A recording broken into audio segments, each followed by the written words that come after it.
Have to wait for the best part.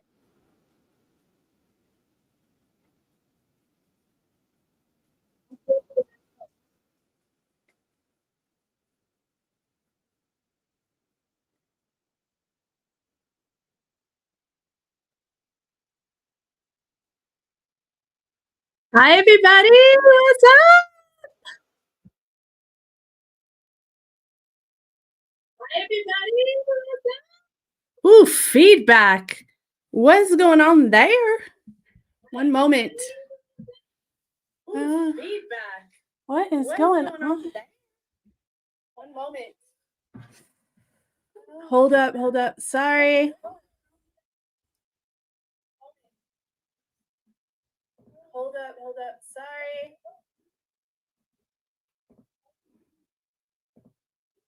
Is that better? That's better. You know what happened was I got a microphone. I was bought a lovely microphone by my family because they're wonderful. And I didn't turn the output off. Anyway, hello. Welcome to The Next Show Will Be Better. I'm your host, Mandy. This is our live stream podcast from the Hickson Diaries. Welcome. It's Tuesday night, best night of the week. The Lionesses, I think that's the name, are in the Euro semifinal right now. I believe this right now. So people are watching it. So if you hear yelling and stuff, that's why. My apologies. Yeah. So anyways, I hope everybody's doing well. I hope everyone's having a decent week so far. We're gonna wing it a little bit tonight and talk about whatever, because basically it doesn't matter what I have written down, as we know. Oh, let's see who's here, because it only gets better when you guys are here. I could do it on my own, but it's not nearly as much fun, as many people will tell you who have been here a long time. Okay. Disco, hello, welcome. We got Falco, yay! We got Manny, woohoo! I don't know why I feel the need to say a woohoo. I know that bothers some British people, but Manny says, I'm doing a bit of multi-viewing tonight, so I might be in and out as I'm double screening watching the England-Italy game with the Women's Euro. Yeah, I figured that was going to be part of it. I actually thought about live streaming with the partner while he's watching it, but he seemed not so enthused about that. So I figured I should just give him his space. We've been spending a lot of time together lately, so I think you might be sick of me. Fair point.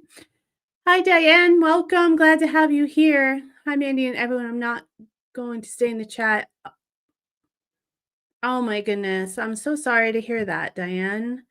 Well, listen, hon, you got to take care of what you got to take care of. And, if you need some time, by all means. But we're here for you if you need company or cheering up or just to take your mind off of it. And just let us know if there's anything I can do, please. And my condolences. TJ, what's up? I was literally just watching your Beach Hut live before I went live, TJ. Oh, that's funny. See you next week, Diane. Just take care of yourself and have a safe week, okay? Diane is one of our members and she's had a loss, so she needs some moral support. If we could send it all to her, please. Piper's here. Yay, Manny! Never misses a week. Marja is here. Yay! Jazan Islam is here. Nice to have you. Thank you. How are you? I'm well. I'm doing well. Thank you. So far, so good.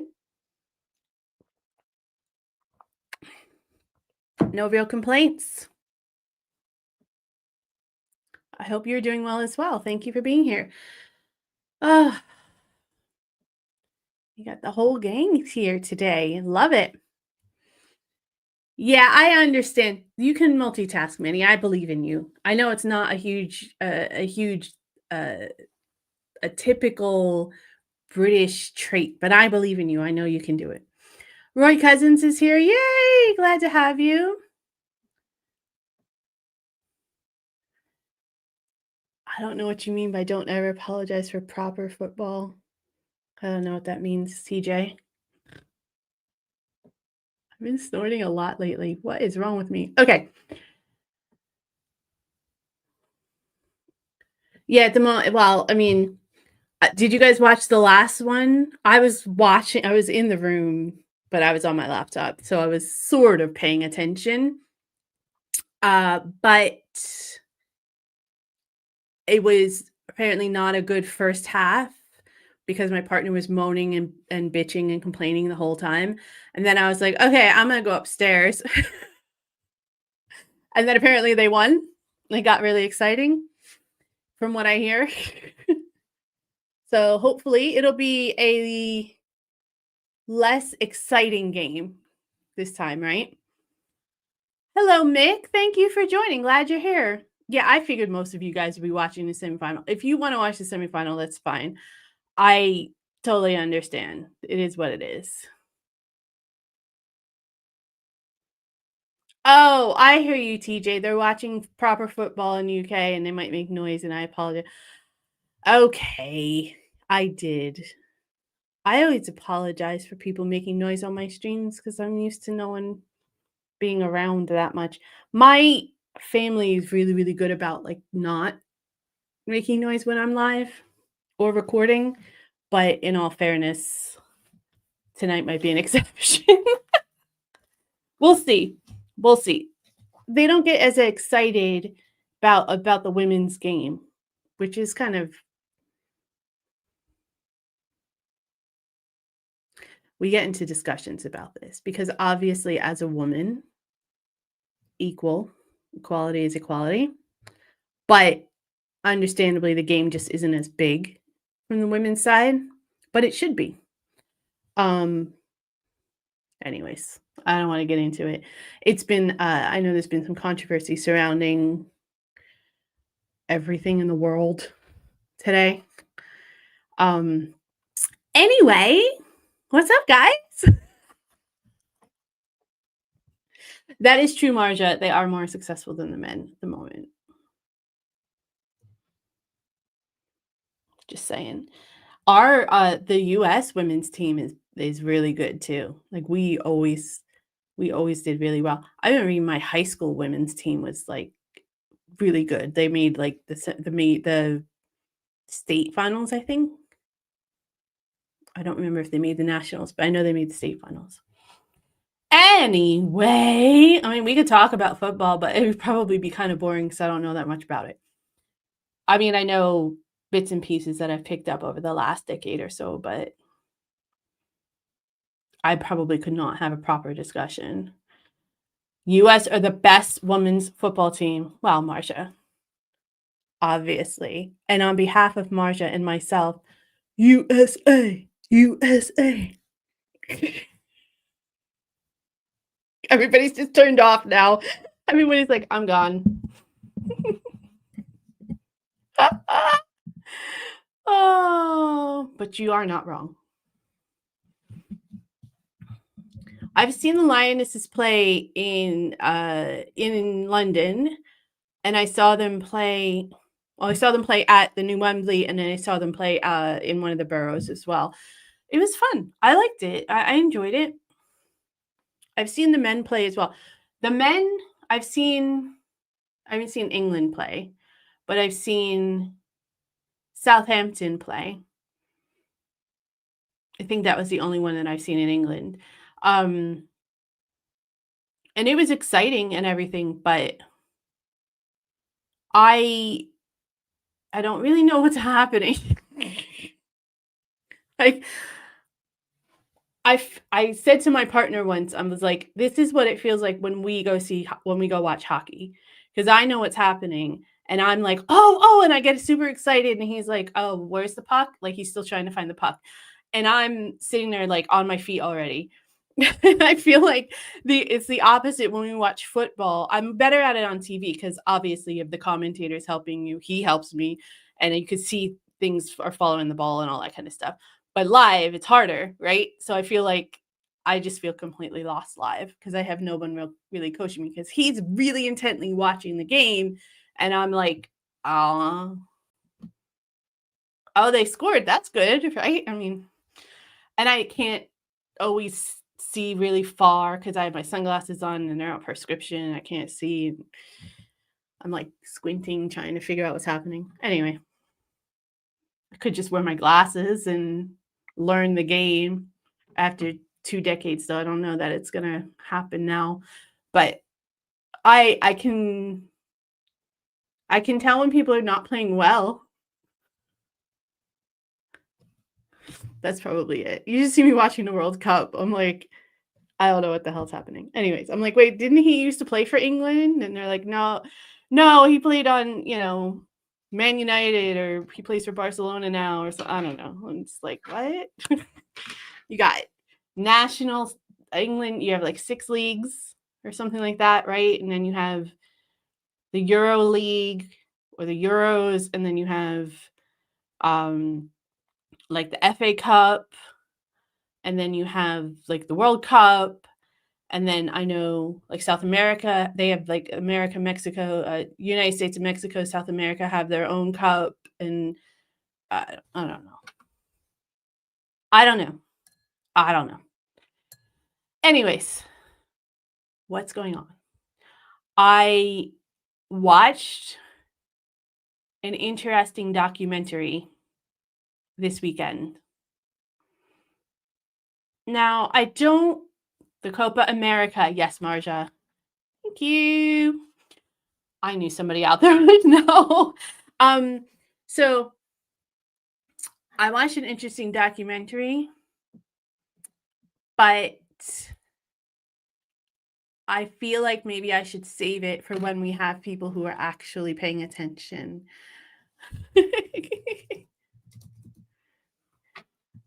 What is the Rangers champ? I assume you mean the Queens Park Rangers? Or is there another Rangers that I don't know about in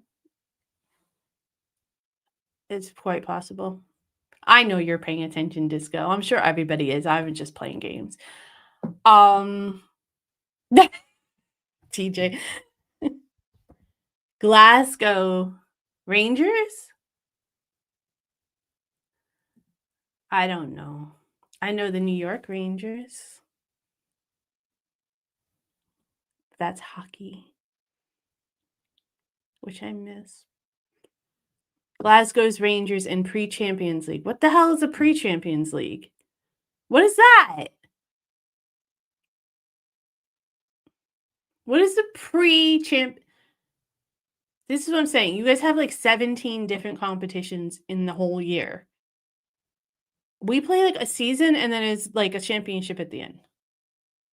You can say what you want to about American sports. I know most of it sucks, but we it's simpler. Qualifier. Oh, they're playing qualifier. Yeah.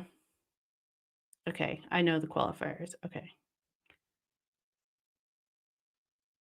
So TJ's like, I might know a bit about the Champions League. Well, school me. I don't know if you guys are going to be able to get any further into this thick skull than my partner has tried to. I think what it is that I have the luxury of being ignorant because he's there and he has quite an extensive expertise on it, being that was his life for like 25, 30 years. So I think I just like have this block of like, I don't have to learn anything about it because I could just ask him and he'll answer it or he'll speak for me. Normally, I don't like when people speak for me, but if I'm not interested in the subject, I'm just like, yeah, maybe you want to have this conversation with him. This is really weird. I hope this sounds okay because I'm not used to it's been a while since I've spoken into an actual mic that wasn't like a body mic. So I hope it's working. You guys will definitely let me know if it's not. Oh, ouch, Disco. Good thing he's not here. Yeah, I know. They've been shit. They've been pretty shit the last year or so. We're not we aren't the happiest household. Liverpool won the Champions League 6 times. I'm assuming that's a lot. Sounds like it's a lot. Um, is Champions League the one where the clubs play? It's the international club competition, and the FA Cup is the FA League, and then the Euros is the countries play each other. Is that right?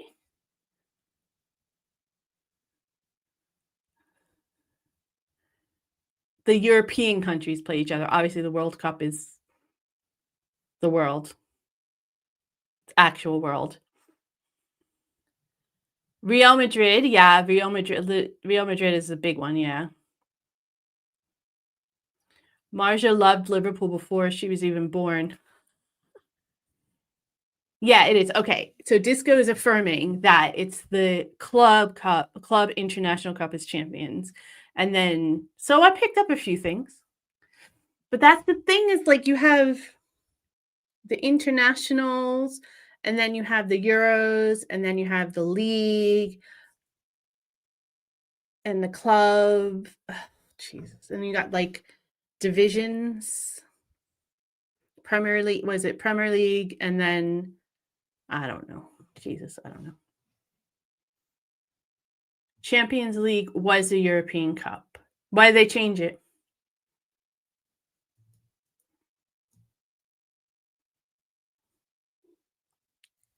Anyone? Bueller? Anyone know the effects?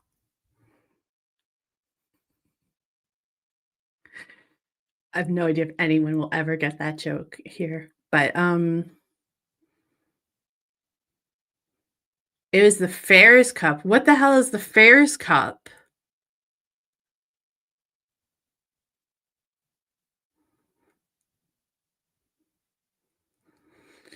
Manny says, I was born in Woolwich. I want to say Woolwich, but I feel like it's Woolwich. So please correct me. I'm sure you will. So it's only right I support Arsenal as Woolwich is our spiritual home. I need that explained, please, if you don't mind, maybe. How is that? I know think that we have some family that's Arsenal fans and friends. Um, I thought they were in London, but I know there's like 17 boroughs or whatever in London, so I could be completely off. But uh, the European Cup used to be just a knockout competition. Okay, but what's the Fairs Cup?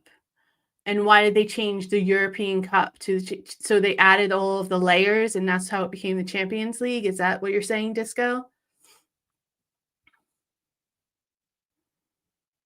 TJ's bragging and says since 1964, Liverpool has won more trophies than any other British team. I have no idea if that's right or not, but I'm going to take your word for it. I'm sure you usually don't lie. You usually have those facts in your head. You're good like that. You're such a good trivia person. I would love to do like a pub trivia night with you. I bet we would like clean up. Manny says the fair cup is archaic ancient history. Yeah, I know what archaic means. Wow. Thanks for that, Manny. Jeez. I was right with the latter. Okay, so it was called the European Cup and it was knockout, and then they added all the layers of qualifying and all that kind of stuff. So that's why it became the Champions League. They could have still just called it the European Cup. I'm just saying. You don't have to why? Okay, never mind. And there's 32 boroughs in London. Is there really 32? That many? I mean, I knew there was a lot, but I didn't realize there was that many. All right. Arwen's Wenger was a genius with a flaw, Marcia says. I don't know what that means. Arsenal originated in Woolwich, and we were called Woolwich Arsenal in 1886. Oh, that makes sense then. That makes total sense. Your mind is full of useless information. Yeah, probably. Watch the Map Men on the subject. I will. I want to watch some of their videos. I'm waiting for them to get back to me if I could do a react or whatever. But I'm going to just start watching some of their videos. I think some of them look really interesting. Then Manny goes on to say about Arsenal, then we became Dial Square. That's weird. That's a really weird name. Dial Square. Terrible name. And in the meantime, we moved from Southeast London to North London to annoy Tottenham Hotspurs. Tottenham Spurs. I know that one. So are you still in North London? So is it do like most people from where you were born, Manny, most of those people still support Arsenal because that's where they originated? Is that like a fair assumption? And are they still in North London? Because I don't know exactly where they play. I mean, I know there's a bunch of London teams in their home boroughs and areas, but I don't know I don't know the specifics. Well, which is where the artillery is for the military and the royals use to support them. Hence the name Arsenal. That makes sense. Won a bundle in 2020, 30 years after they lost it. Chelsea, Manchester United, Arsenal didn't finish in the top 4. Oh. Oh, Manny says I'm right. Boom. See, I know enough about the game and the culture of surrounding. Yeah, let me start that over. I know enough about the game and the culture surrounding football here in Britain to be able to like piece things together. I just don't know all of the facts and stuff off my head. We have been in London for donkey's years now. Why do they say donkey's years? Like, why is that an expression here? It's a big expression here. I hear that all the time. Why? Do donkeys live a really long time? I'm gonna look it up. Do donkeys, or maybe want to hit the search bar. Do donkeys live a long time? Yes, donkeys generally live a long time. Domesticated donkeys typically live to around 40 years old, with some individuals reaching 50 or even beyond.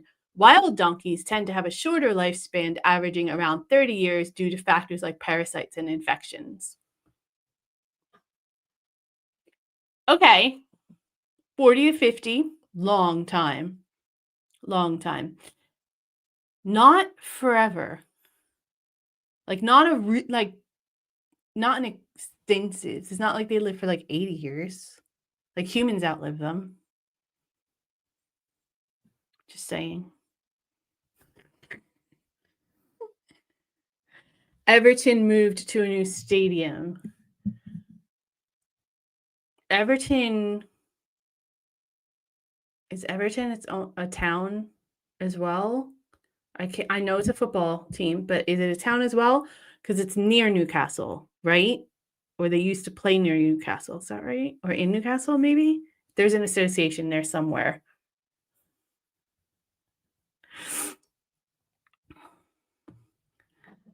The FA Cup has over 700 teams play in it each year. Is that because of all of the divisions, right? Is that right? Because that's the one where you can have like a low-level team play a Premier League team. Is that the right one? Because TJ says donkeys live forever, but I don't think 40 or 50 years is forever. Like that. It's not that it's not a long time, but it's It's also a pun on donkey's ears because they're long. Alright. I mean, do horses not live that long at all? So that's why, like, comparatively? I don't know. I'm just grasping at straws now. Tortoises can live even longer. Yeah, aren't like turtles can live and tortoises can live for like 100 years, can't they? That's what I'm trying like, that's what I thought. God, I need to cut my hair. Everton was the first team that played in Liverpool. Oh, and their new stadium is called Hill Dickinson Stadium. Why is that? And why weren't they called Liverpool if they played in Liverpool? And now there's a team called Liverpool. Just wondering. See, I don't know any of these like background things. My partner probably knows all these stories, but he's busy.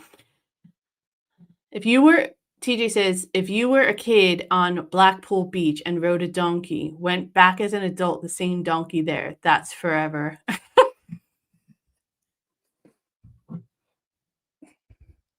I guess so. I guess so. If you say so, TJ, I'll take y'all's word for it. Yeah. Thanks for the caps. You're like yelling at me and everything, but whatever. Everton is in Liverpool. Is Newcastle right next to Liverpool? Is there not an association between Everton and Newcastle? Am I just making that up?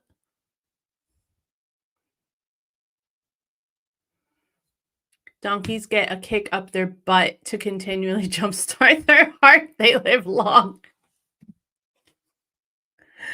Oh, or Bromley Dock, Manny says. The Tyne and Wear Derby is between Newcastle United and Sunderland. The Tyne Tees Derby is played between Newcastle and Middlesbrough. Maybe that's what maybe I was thinking of Sunderland. And it's okay. I called you out on the caps, TJ, but it's all right. And Newcastle is the other side of the country. Yeah, but your country's like this big comparatively.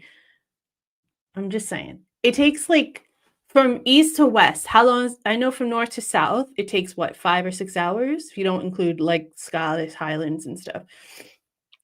Well, Scotland isn't your country, so of course you wouldn't. Saying from North England to South England, it's like 5 or 6 hours, right? From east to west, how long is that? And when I start driving, I'm going to do so many road trips and bring you all with me. Just saying. Assuming I can actually pass. Because Liverpool and Manchester are only 20 years. 20 years. It's right in front of me. 20 miles apart. Okay, that's why there's a big rivalry, right? Because before, because Manchester City is fairly new comparatively, right? I think. And now Manny says the Old Firm Derby, and you guys, I know you guys say it differently, is the most volatile in British football without a doubt, and is between the two Glasgow clubs. Is it Celtic or Celtic and the Rangers? Is that because of the religion thing? Because I know there was a team that like one represents like the Catholic division or the Catholic citizens, and one represents the Church of England or the Protestant one. I don't know if it's the same, if it's that clash. Hadrian's Wall is at the shortest east to west point, which is about 70 miles. Yeah, I need timeline though, Disco. Thank you for that, but and yeah, it would take like obviously depending on where you are in England, it would take a different distance to the north than it would the south, right?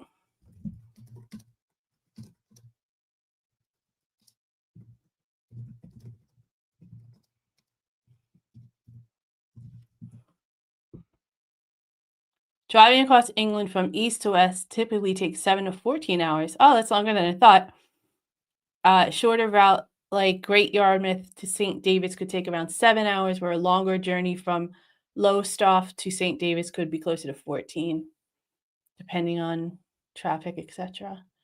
Okay. And from the top to the bottom, 9 hours and 22 minutes. Oh, that's longer than I thought as well. Well, took me 9 hours to get to college. So it's 9 hours drive from New Jersey to the southern tip of West Virginia. It's not even like it's like a third of the country, not even maybe a quarter of the country, if that, in the United States anyway. Everton is an area of Liverpool, okay? Everton was the first team. One of the founders broke away to form Liverpool. Everton moved out of a stadium and built another one across the park. Ah, I remember that story, but I didn't remember that it was Everton and Liverpool, but I remember that story. I see. Okay. Clear. Marcia says, thank you for that, TJ, by the way. Marcia says the Old Firm seems to be the biggest derby in the world. And yes, it was due to religion. Boom. See, I know some stuff, guys. I do know some stuff.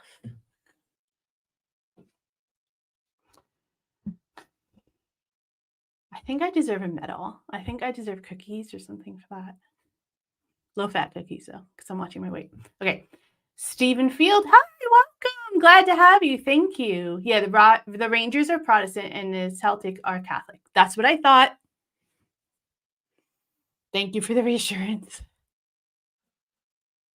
I'm quite proud of myself on that, actually, that I knew some of that.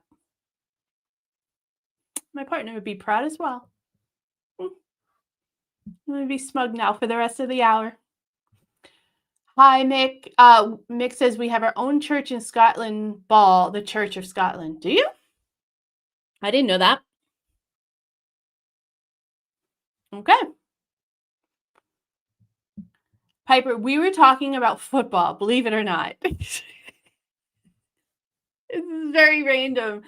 No, well, it's not random actually, because we were talking about the women's Euros and stuff. But I was getting a little bit of schooling on certain football teams and their origins, and some competitions and rivalries, and I even knew some stuff.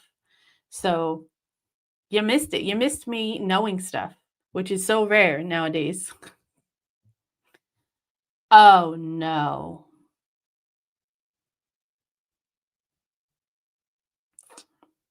Did the ladies, someone scored. Italy scored. I didn't gain permission from them yet. I did reach out to Matmen, but they haven't gotten back to me yet. But that's not uncommon, to be honest with you. It takes a week sometimes. And I actually only emailed them a couple days ago because I can't do my emails during the week. I get too busy. I gotta wait until like Friday afternoon. So Disco, thank you so much for the super chat. I appreciate it.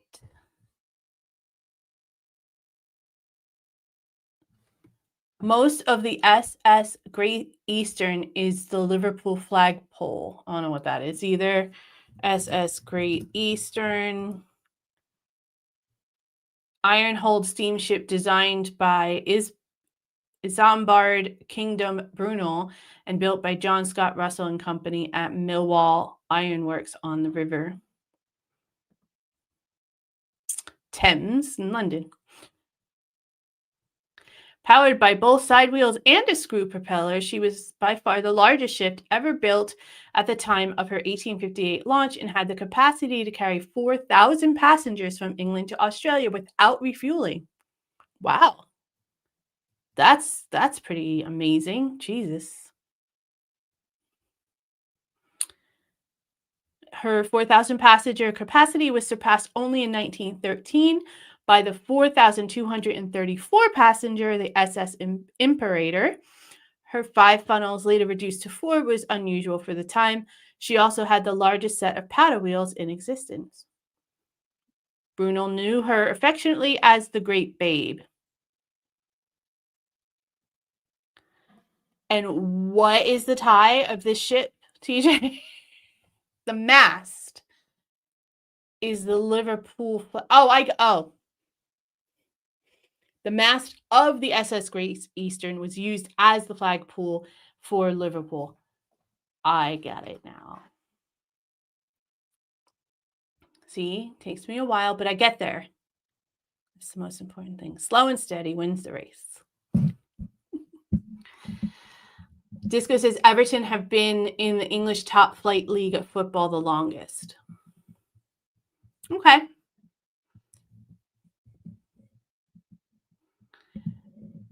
Manny and Falco are talking footy with the women's Euros. Hopefully, hopefully they'll bring it back like they did last time, right? Fingers crossed. TJ, I got it. I'm good. Runs away from football fans. Piper says. Is that fighting words, Piper? Are you trying to stir something up?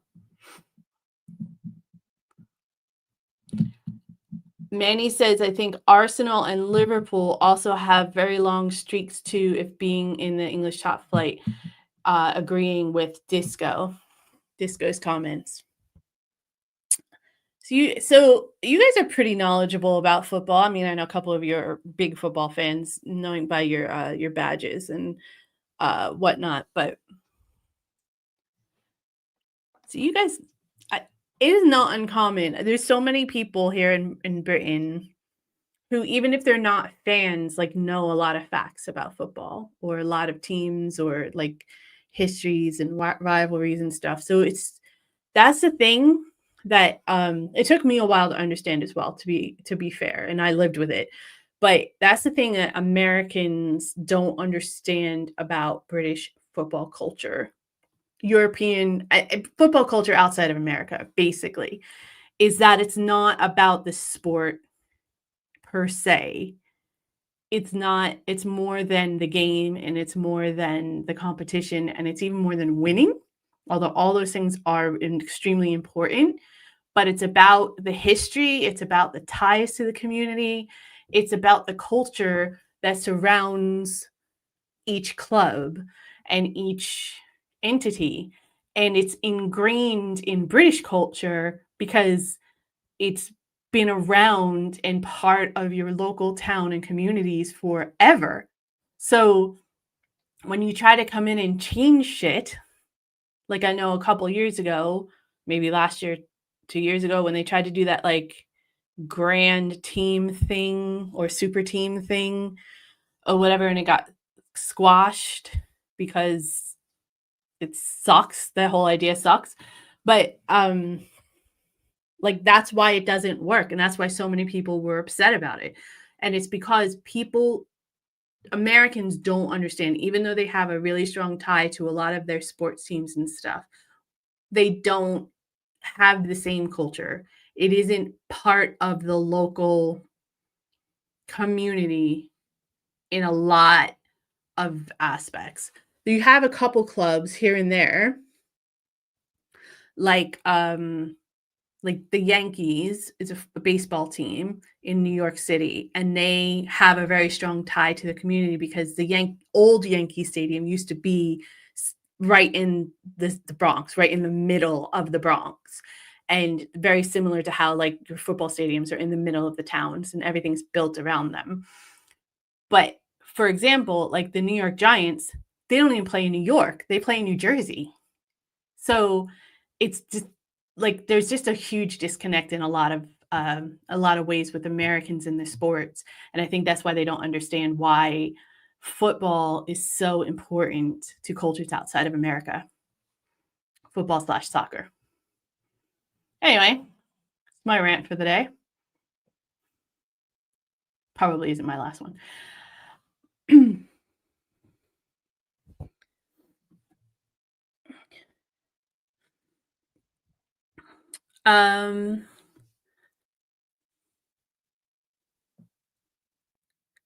I saw your comment, Piper. Oh, yeah, it's comment from above. I'm sorry.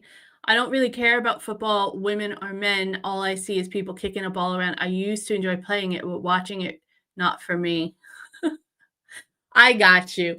Honestly, I was never a fan either until I met my husband, I don't know that I would even call myself a fan, but I find the culture that surrounds it really, really interesting, and there's so much history that's ingrained with that culture and all the rivalries and like we were talking about earlier, the origins of the clubs and all that kind of stuff. I find that part really fascinating, and that's such a huge part of football culture, especially here in England, but let alone in a lot of the areas.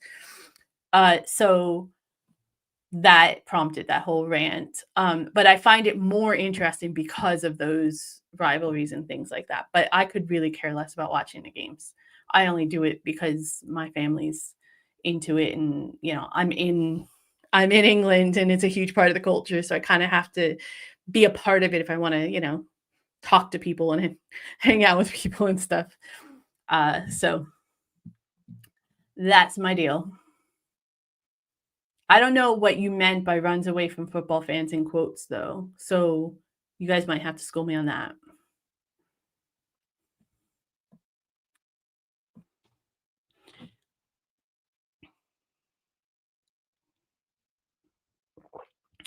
Marta says that Steven Gerrard at his peak, most influential player on his team than anybody else. I remember that name. Couldn't tell you who he played for, though.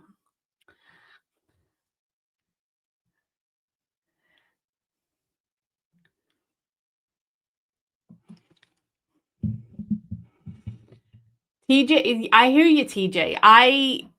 I'm kind of in your boat. Everyone's trying to convert me. But like you said, you can't help picking up bits and pieces because you're there. Like it's all around you, right? And if you're my partner was a football player and then a football coach for decades. So, and he still coaches. So it's just such an ingrained part of his life and who he is. So I couldn't not have some knowledge of it, or we probably wouldn't have lasted, I don't think. But the soccer culture in America is just vastly different than the football culture in the rest of the world, even the not so big clubs or countries.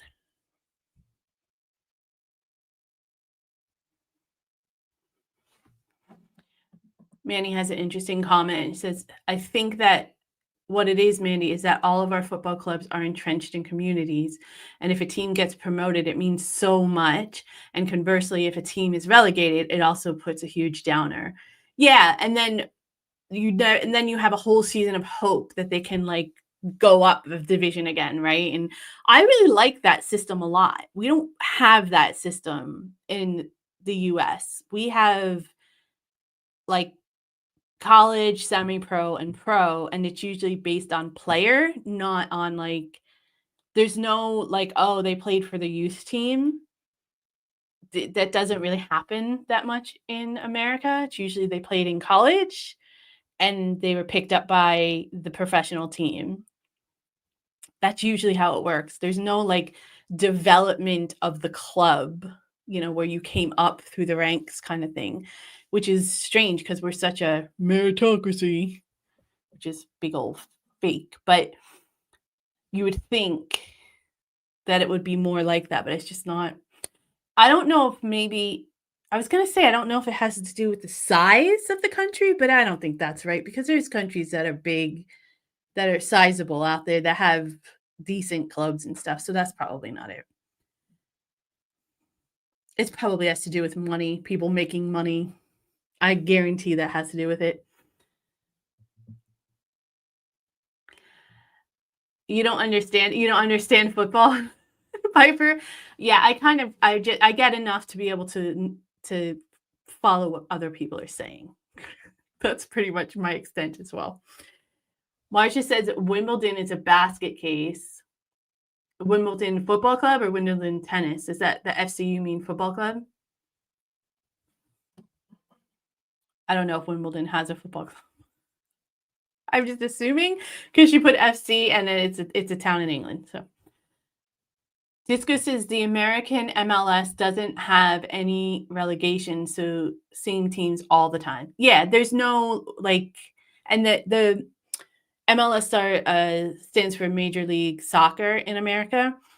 Uh, we don't because it's not as big as, like, say, the NFL, which is the National Football League, American Football League, or the NBA, which is the National Basketball Association, because it's not as vast, because it's not as they don't have as many teams and all that. There's not even like trades and stuff that happen that often, and they don't have like a draft every year because it's just not as popular a sport professionally as the others.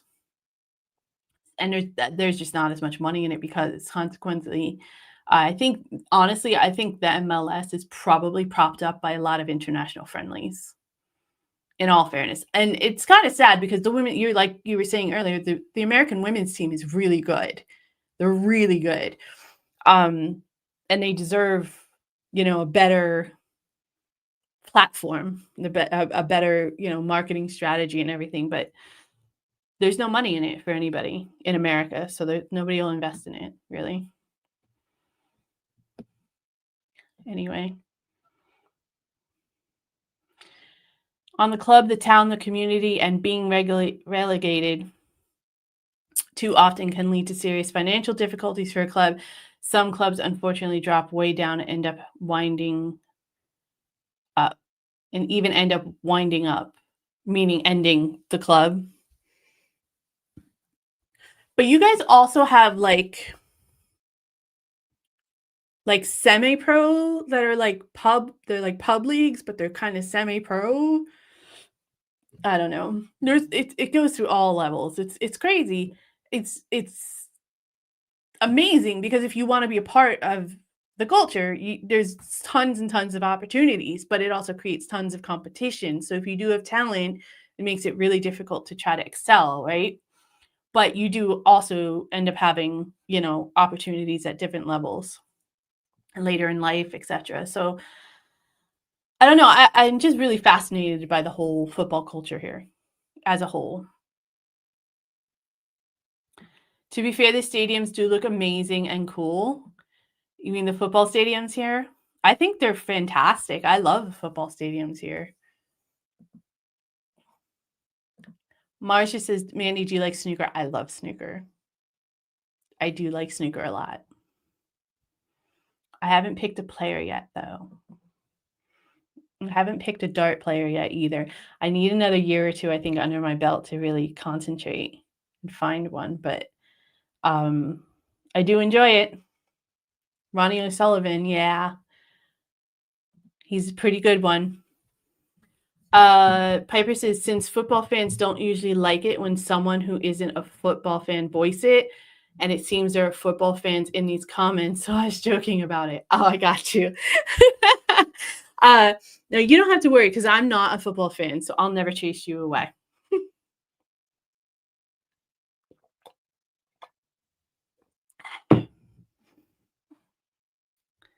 Ray Reedon, is that that's a snooker player as well?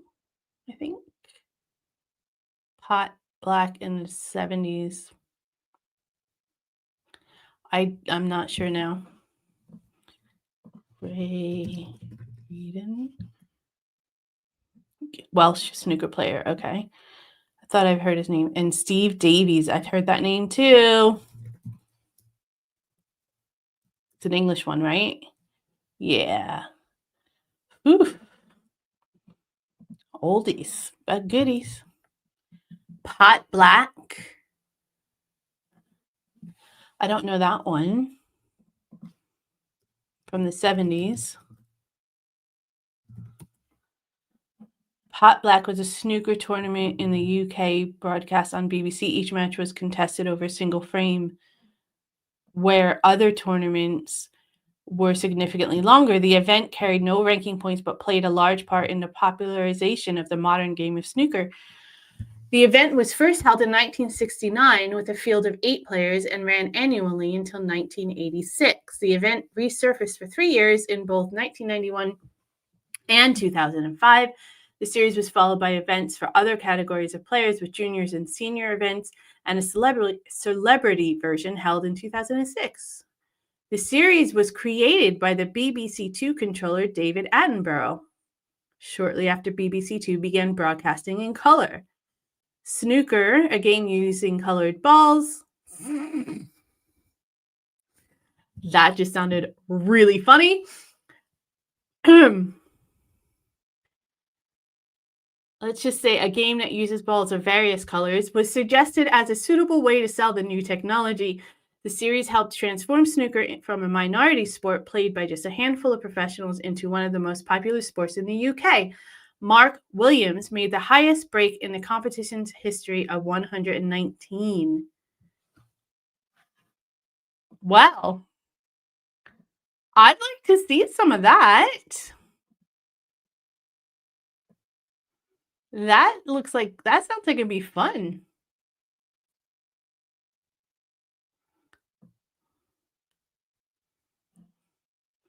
You know what, Piper? I can understand that. I can understand that. I've been exposed to it for a long ass time, and I'm still just like just since I moved here have I really started to understand it fully. So I know you've lived here your whole life, but I do agree with you, Marja. I do think that some of it has to do with it, whether or not your family or your immediate community and surroundings is a heavy football culture or not.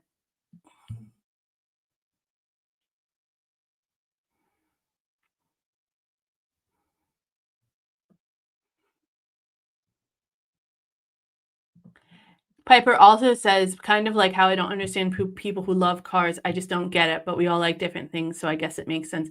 I'm with you on the car thing. Like, people point out American cars to me and they're like, oh, you must like that. And I'm like, I don't give a crap about cars. I don't care if they're British. I don't care if they're American. I don't care what. I don't, I want my car to work. I want it to turn on when I turn the key. I want it to not break down and I want it to still be there when I get back from whatever I'm doing so I can get home. That's it. I don't care about it otherwise. Now, do I prefer things like heated seats if I can afford them? Yeah, that's nice. I would love to have, navigation in the system, which I'm sure they do all the time now. It's probably in all of cars now. Um, but that's how old I am. So yeah, that's great. Nice. But especially here in England, it'd be great once I start driving. But I could like I don't care about, oh, that's a nice looking car. And like I can look at a car and say, oh, that's nice, or I like I saw a car a couple weeks ago that had distinct, interesting blinkers lights, and I was like, "Oh, that's different. That's cool. I like that." Other than that, I could care less. Like I just don't care. So I'm with you on that one. But I suppose that, like I said, that people who could care less about hockey or could care less about um, musicals. That's probably how people glaze. I bet you people feel like that when I start talking about musicals and stuff. They're probably like, that's fair. Mandy says, Mandy. He says Mandy in the comment. Manny says, Mandy, I have heard that the leagues beneath the MLS are going to implement the pro regulation system, relegation system in either 2026 or 2027 as it's still a proposal that's being considered.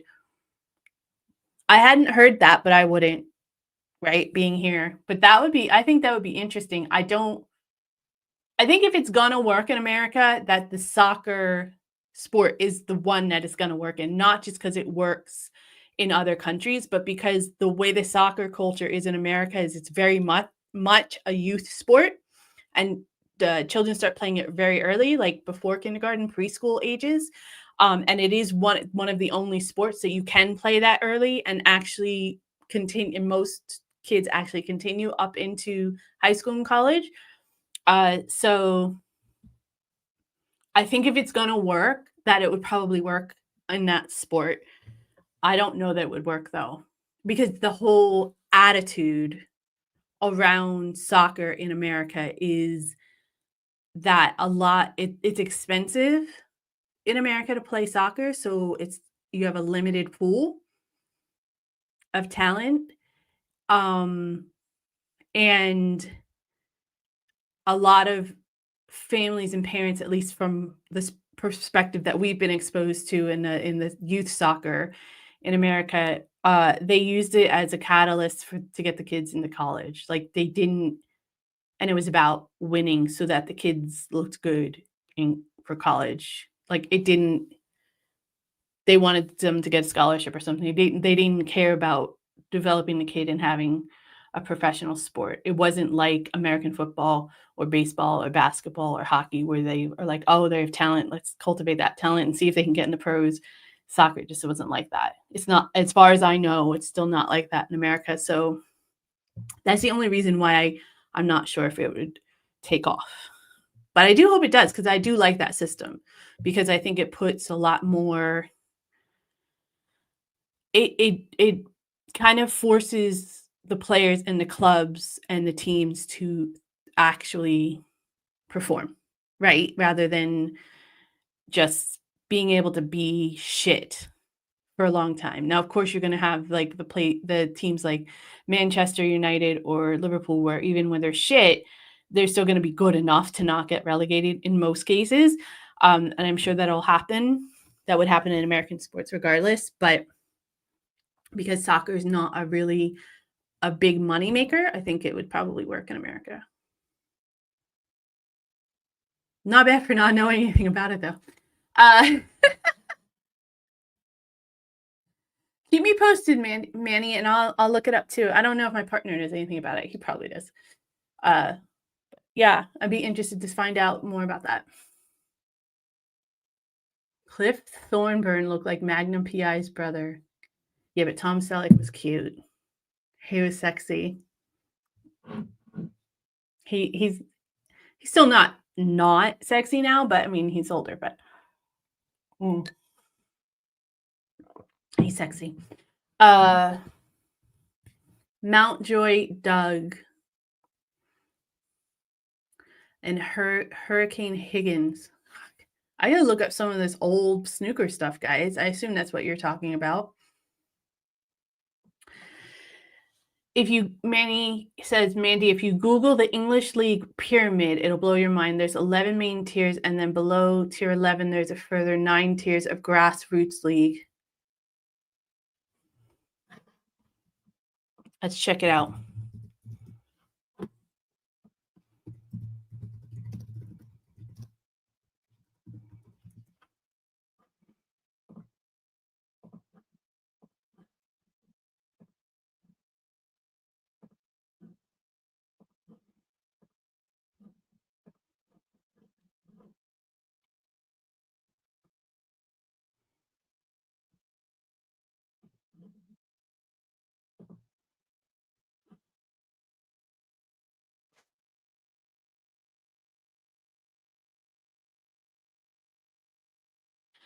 I have to figure that out, but okay.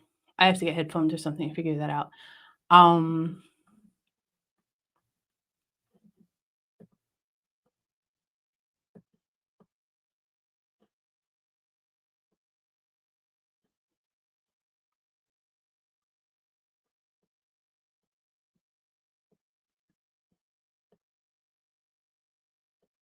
No, this one.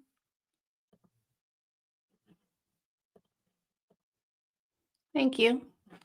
Okay. Do they have a pyramid? An actual pyramid? Because I assume that's what you were asking. You were talking about. Oh, is this kind of what you're talking about? Yeah, this is what you're talking about.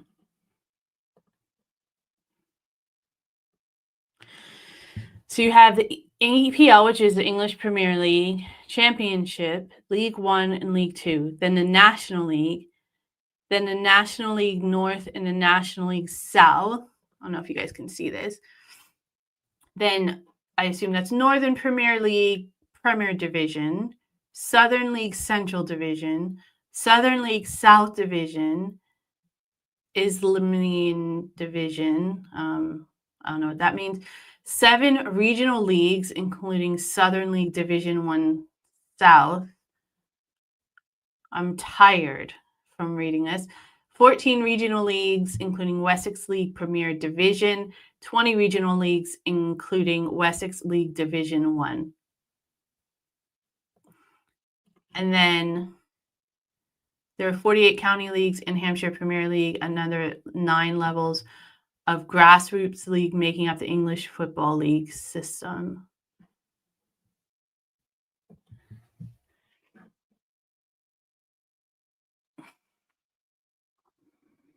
Yeah, that's pretty exhausting just reading it. So, okay. You know what? I'm okay with not knowing it all.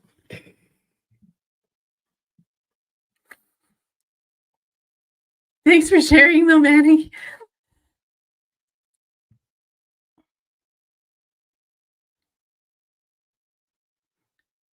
Disco, I feel like every single week, Disco has a new like life fact that he never shared with us before of something really significant and special that he's done. You're a special guy, Disco. You've done a lot in your life. Just for those of you who might only be listening, Disco says, Manny, I played in the FA Cup but never made the actual first round.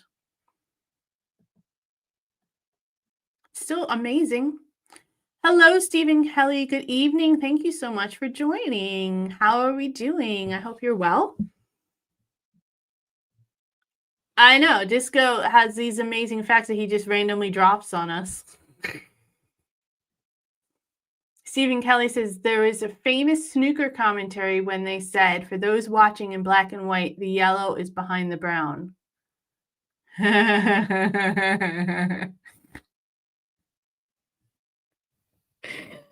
Oh, that's got a lot of levels to it, that one.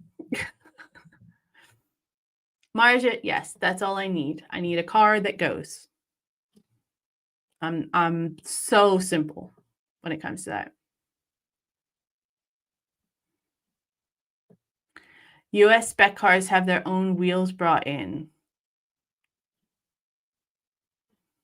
Do they? I have no idea. I wouldn't know. To be on UK roads. Yeah, you guys definitely have different tires here. US tires as well, depending on where you are in the United States, have to be weatherized tires. So, like, in other words, the tires that you would use in Maine, which is the very top near the Canadian border, would be completely different tires that you would use in Florida, where is very humid, damp, and damp and hot. So, in order to grip the asphalt properly in both of those conditions, in the separate conditions, you have to use separate tires. And in certain areas, like I know some areas that I used to live in the New Jersey and Pennsylvania area, people would change their tires seasonally. So you'd have like winter tires, and you would have spring tires because it's wetter out because the rain's more in the spring, and then you would have like summer and autumn tires. I said autumn, summer and fall tires. I know you guys are going to get mad at me saying I said it right first, but I'm not ready to commit yet.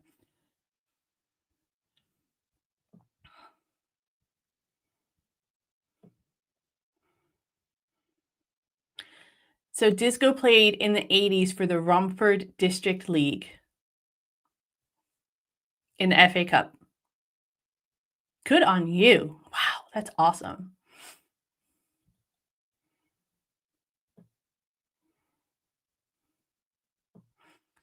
Marja said, I'd love those huge American muscle cars so your vehicle doesn't get wrecked by the pothole.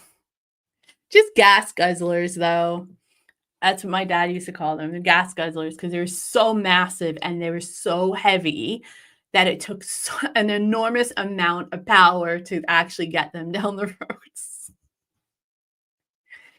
So he said you would constantly have to fill them with gas, but gas was a lot cheaper back then as well. Gasoline aka petrol in British English, which people tell me doesn't exist, but it does. My dad had a 57 Chevy convertible Bel Air, for those of you who might know what that is, and I only know what it is because of him. See if I could find a picture of it. He had one. Oh, yeah, let's see. It was falling apart by the time we were born and everything, but he had one for a long time and he loved it. And it was cool. Don't get me wrong. It was kind of cool to drive in and everything, to ride in, I should say. How come it's not showing the full picture here? I don't know why it's doing that. It's weird. Oh, because I'm sharing the wrong screen. I swear I've done this before. There we go. That's it. Sweetheart. What? That's it.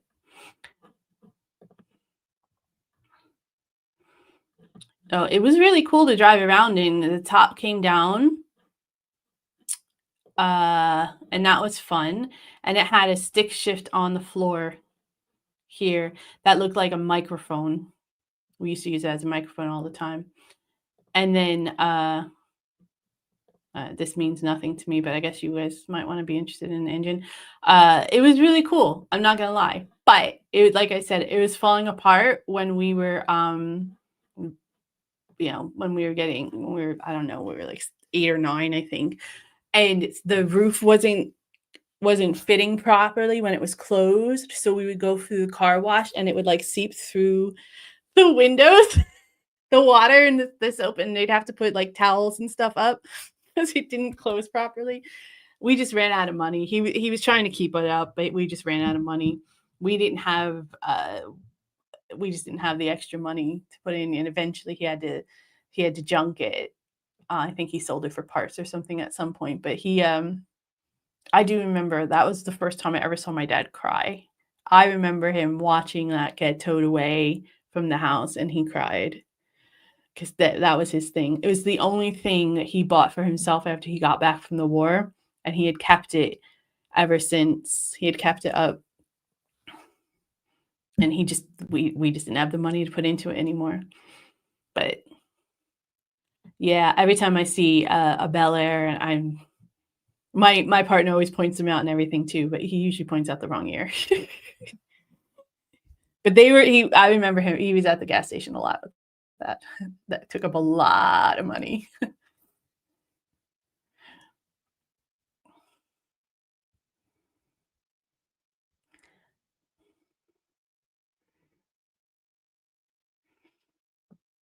Magnum PI, but Smokey and the Bandit. Smokey and the Bandit wasn't Tom Selleck though. Smokey and the Bandit was Burt Reynolds. I don't even know that movie.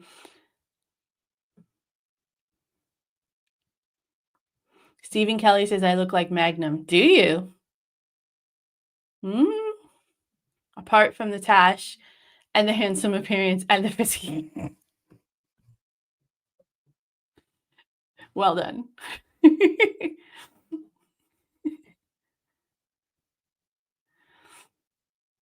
Yeah, exact match. You're right, Marcia. Disco says if I shared everything I've done, we'd be here for ages. I have a friend who still buys a black and white TV license. Why? What? Wait, why do they even sell them? Do people still have black and white televisions here? I mean, you have milkmen, milk delivery people, and whatnot. But I would think that black and white televisions I would have thought they were extinct here, but honestly, nothing will surprise me. Stephen Kelly says he had a single in the top 100 in the 80s. What? Spill. I need more, Steven. I need more. You are a jack of all of it. That's for sure, Disco. I made about 18p in royalties. Woohoo! You're a professional. You've made money. No one has to know how much.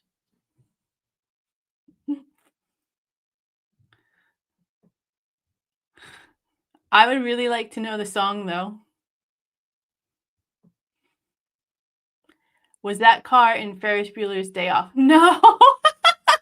No. I think it was I don't know. I don't know if it was a Ferrari or not. I feel like it was a Ferrari in Ferris Bueller's Day Off. I'm going to look it up for you right now. Car. Ferrari 250 GT. Apparently. Don't know anything about cars, so, and I don't care. But I'm going to show you all anyway because that's the kind of host I am. Here we go. Ah, I screwed myself again.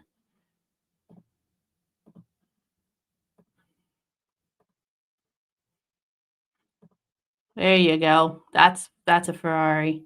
So yeah, very different from the Bel Air. Much smaller, and probably much better on gas.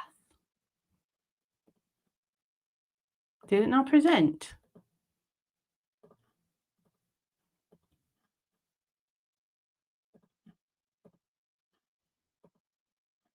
Why is it not showing? There we go. There we go. See, much smaller and sleeker and much better on gas, I'm sure, than my dad's car.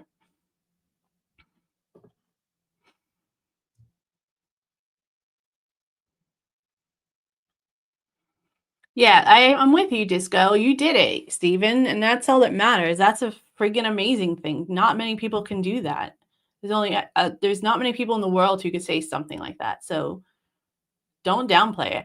That's one thing you Brits do is you downplay everything. And I know Americans get a little crazy with their celebrating. They celebrate, oh, he peed in the potty, kind of stupid celebrations. But you like really need to pat yourselves on the back more when you do something significant. It's when you do something special. You deserve to enjoy it. It's a feat. Everybody deserves to enjoy it.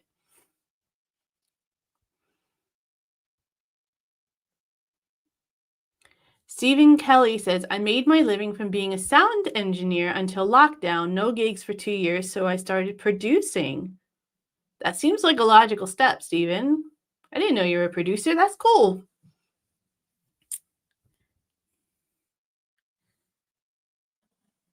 I think TJ's still talking about snooker. Manny says, if I passed my US driving test in an automatic transmission, does that mean you can only drive an automatic or could you also drive a manual stick shift too? If you pass whatever you can drive a manual. It doesn't matter. Like I took my test in an automatic, but I learned how to drive a manual stick and I drove a manual stick on my license in America. I know here it's different. Like if you get an automatic license, you can't drive a manual transmission. I don't know if it's the other way around. If you get a manual transmission, you could probably drive both because it's easier to drive an automatic. I will be getting an automatic because it's way too stressful me driving anyway without trying to shift with my other hand and all that. It's a little bit too crazy. So I will just be getting an automatic license. Our car is automatic. That just worked out that way. It wasn't by choice. It was just that it happened to be automatic, but it'll make life easier for me. I'm already stressed out like hell when I drive, so I can't put any more pressure. I'd be putting it in reverse. Like it would be hard. It would be really difficult because I learned how to shift in my right hand. Like I don't. My partner does it. My partner can drive both. He can drive stick shift both in America and here. And I'm amazed. I'm like, how do you remember? He's like, I just keep my hand on the stick so I remember that's on that side. But that's what I was thinking, Disco, like, you would it even work, though? If you had an original black and white television, and I'm not saying original, like, when they first came out. I'm saying, like, whatever the last model that was made even, would it even work? Because everything's through cable now, like, you can't I suppose they had black and white televisions that got cable? I don't know. The only black and white television I know is the one that my parents used to have in their bedroom, and it had rabbit ears, and it didn't like, you couldn't plug the cable into it. That was when I was young. So and they had gotten by the time I was in high school, probably junior high, uh, they had gotten a color television for their bedroom. So and it was like basic cable, but they had cable in there. So Stephen Kelly says, I have a black and white telly, but paint by numbers is a pain in the bahookie in real time. Yeah, I bet it is. Hi, Nick Hobbs. Thank you so much for joining. He says, hello at the Hickson Diaries. My first time watching your live stream. Just wanted to say I love your videos and I hope you're well. Thanks, Nick. We're so happy to have you here. Welcome to the community and thank you for the lovely compliment. I appreciate it. We're here live every Tuesday at 8 o'clock UK time. So join us anytime you want. Happy to have you. Thank you.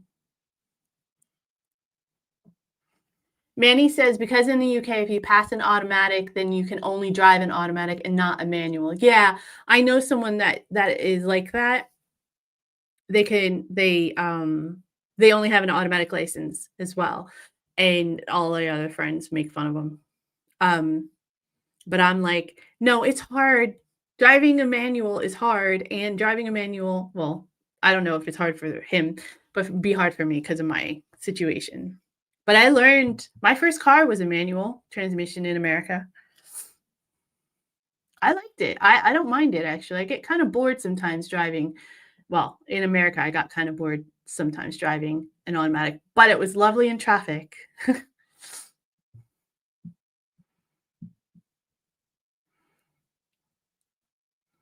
Stephen Kelly says, I'm glad I'm not allowed to drive anymore. I'm awful at it. Not DUI, but epilepsy. Oh, I'm sorry to hear that. Driving's stressful. I like not having to drive. The only reason I want my license is to have the option or if there's an emergency, obviously, and then it's like just me and the kid and make life easier for me. I want to be able to do it. I want to be able to get into the car and drive around and not have to rely on other people or the train schedule. And sometimes it's cheaper. And I really like road trips. I really enjoy, there's something really different about traveling by car. You just see different things and interact with different people. I don't mind trains in any way, and planes are fine as well. They're quicker and to get you someplace a longer distance, obviously, and across oceans, obviously. But there's just something about driving in a car and being able to see all the sights and having the opportunities to just stop at places and experience new things without, having to be on a schedule. It's extremely appealing to me. It's my favorite thing. So being able to drive will open up a bunch of avenues for me, hopefully. Plus, in the household that I grew up in was very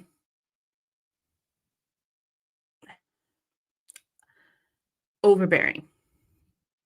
So when I was able to get my license and I finally got a car, I was free. It represented freedom to me. I was able to just get into my car and go. And even though I still lived at home and still had some of that overbearance that I needed to deal with, it still gave me that release.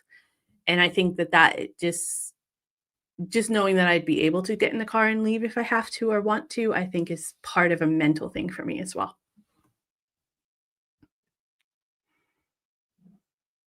You're welcome, Marcia. I'm happy to do whatever the community wants because that's what it's all about. No, I'm not. I'm happy to, you know that.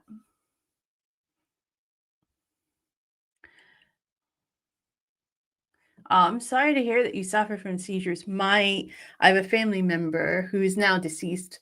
Nothing to do with the disease, but they had epilepsy as well. And yeah, it's not a fun thing to live with, but it is something that you can live with. So I hope that you have I'm sorry that you still have medical issues associated with it, Stephen, but I hope that they're less often. And I hope you're still thriving. Oh, Jesus, disco. Ouch. That's what I'm talking about. That's no way to live, man. That's horrible. That poor person. Oh, I feel so bad. My sympathies and my heart goes out, disco.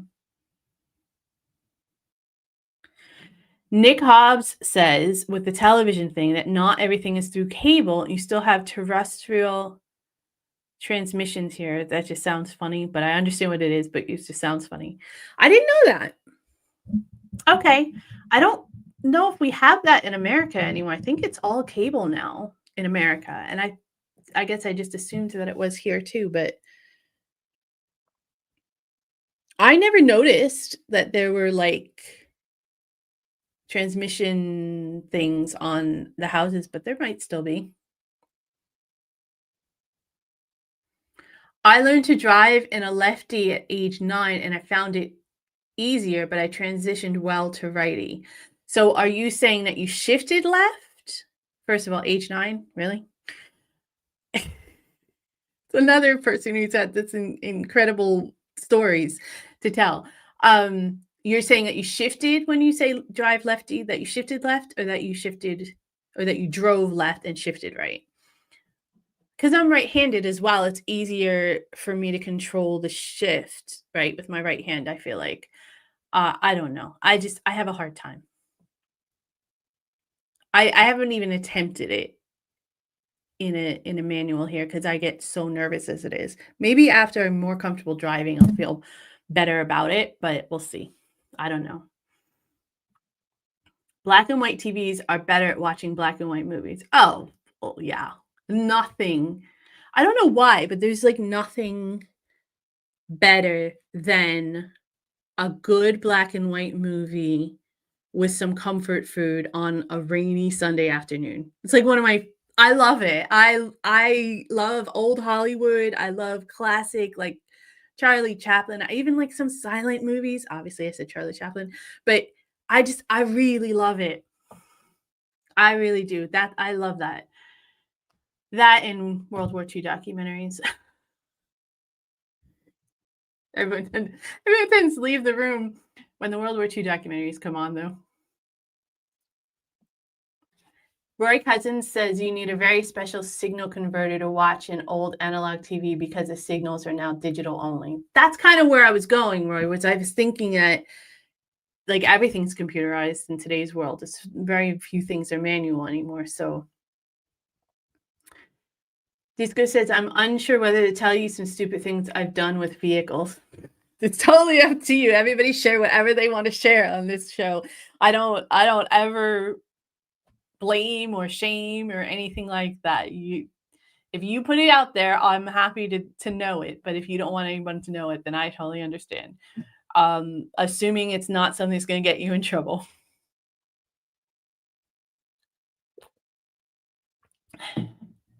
I hate my automatic, but my knee loves it. Knee driving. Yeah. I used to do that when I would change my clothes from one job to the next while I was driving. Marja says, I so miss my VW camper van, ocean blue, beautiful.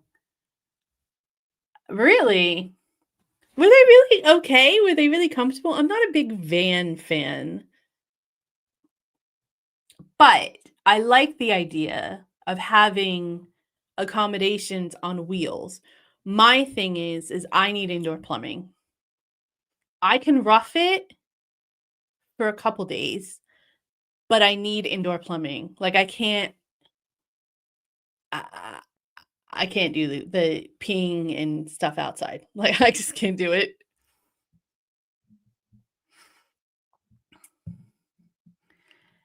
Manny says, in all fairness, automatic cars also do have semi-automatic feature that is available with 3 gears just in case automatic gearbox fails. Oh, okay, so it is good to know. All right. I only have an automatic 2, passed my test on a Laylord Atlantic Glasgow Cooperation Double Decker bus. No idea what any of those words mean, but I'll put it up here because you guys probably do.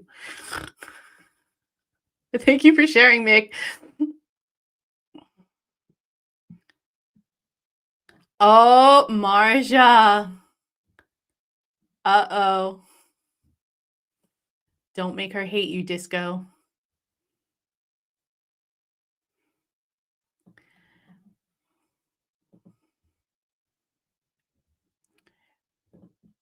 Manny says, funny you should say that, Steven, about the analog signal being switched off because I was reading the analog radio signal is still going as there's no plan switched off before 2030.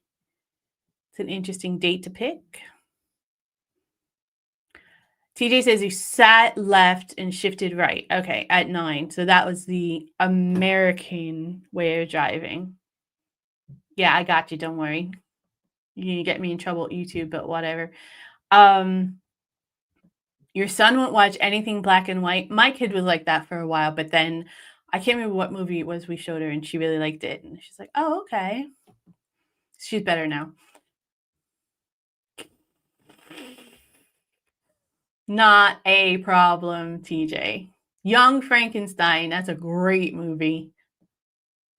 Wasn't as funny as I thought it was going to be, which was a little disappointing, but it was still a really good movie. Stephen Kelly says, I love talking pictures. The talkies, we call them.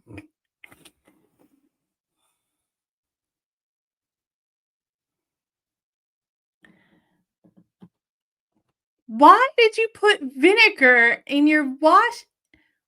Why? I assume when you say wash pipe, I assume that means when you were washing it, the window cleaner, right? I assume that's what you mean.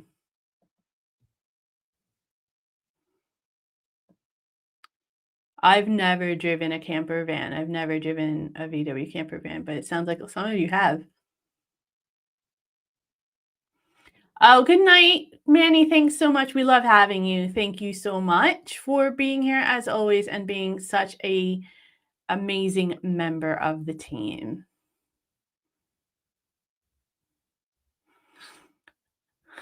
Hi, Mojen. Welcome. Thanks for coming in. Oh, no problem. I hope you had a good day at work. Camper vans have a cassette toilet. What the hell is a cassette toilet? Is that one that you have to empty? Because that won't work.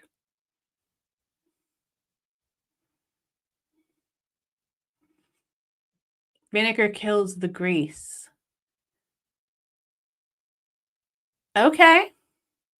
I would think it probably does, but then your car smells like vinegar. There's probably a nicer smelling degreaser out there.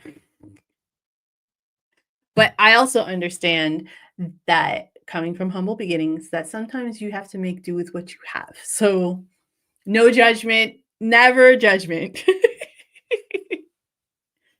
All right, guys, that's going to be it for me as well.